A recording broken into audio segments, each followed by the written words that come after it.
Okay, as we just mentioned, Plato believes that someone past the age of 50 who has undergone a rigorous education can become a philosopher king. And I would have to say that I admire someone who thinks that the most intelligent human beings are those who are older than 50. But we will move now on. The Republic has 10 books. We have finished book 7.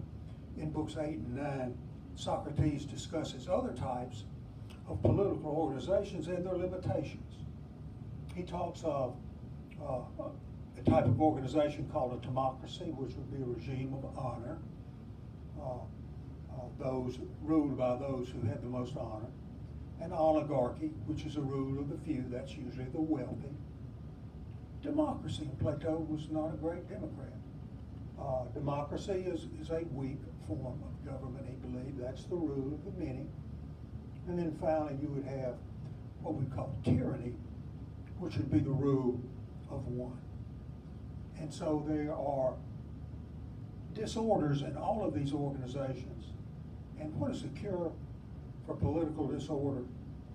According to Plato, it is education. They always come back to education.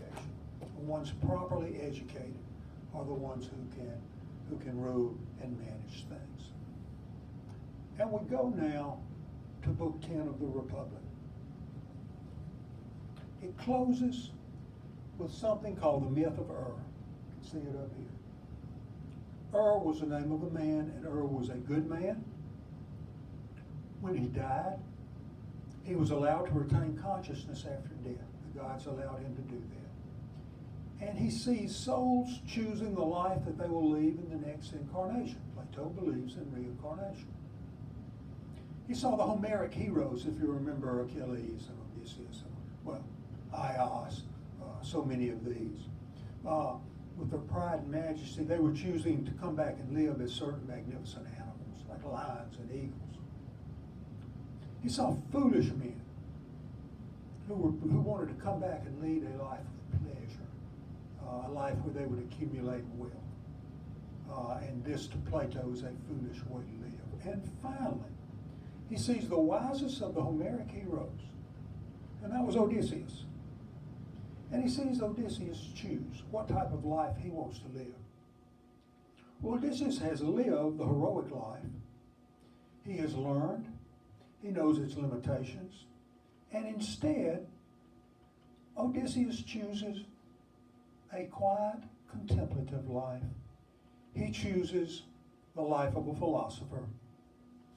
And Plato suggests that is the best way to live.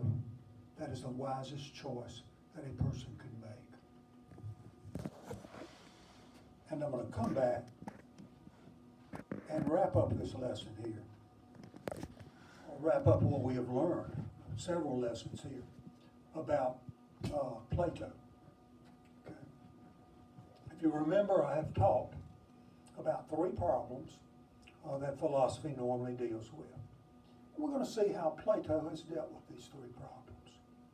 There's a problem of knowledge, and Plato's answer to that is that the highest and most certain knowledge is a priori knowledge that we are born with. And it takes, it has to be drawn out from us. But when that knowledge is drawn out, that is certain and universal knowledge. That is how Plato answers the problem of knowledge. The problem of conduct, we've just seen that. The best way for a human being to live, according to Plato, is the life of a philosopher. That is the wisest way for a human being to live.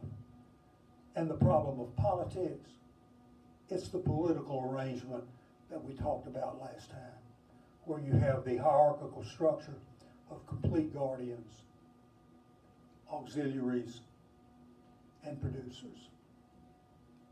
And